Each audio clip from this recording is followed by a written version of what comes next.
Pedro de La Rosa, all year in 2 races.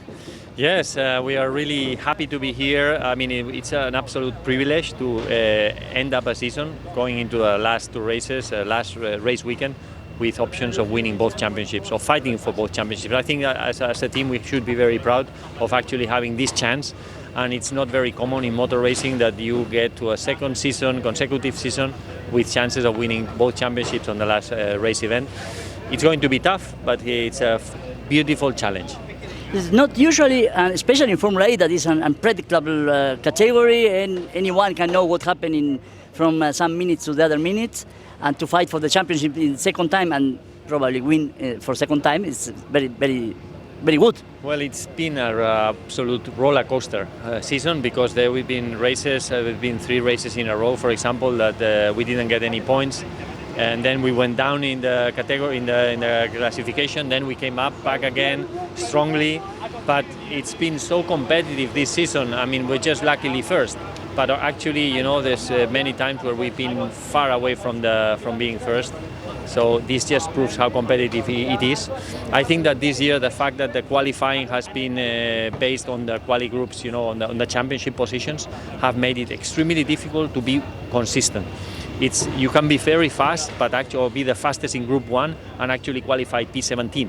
You know, so I think this is really, it makes life very difficult, but very interesting for the spectators. Exception of Bern. Bern was incredible. I mean, to be on pole position in this category, being in the first group, is very difficult. But I think that was, we were, in a way, Jeff did a fantastic job. And also we had the track evolution was not as high as other tracks. Track evolution makes a big difference now in these quali groups.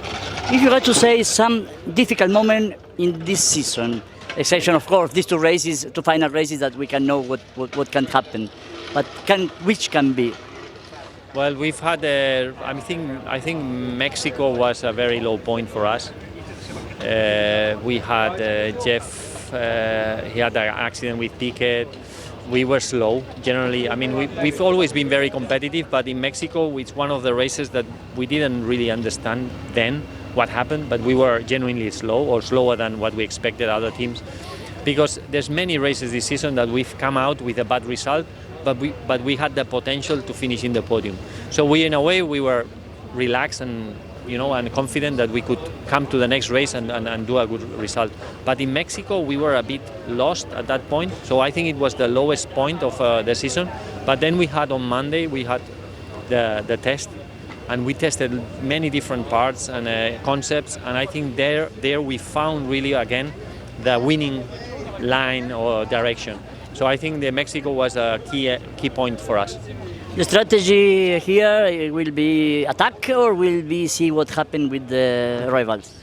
Good question. I think that mainly we should not change what we have been doing all year. It's true that we can be a bit more conservative, or should be a bit more conservative in certain moments, especially just not to make mistakes.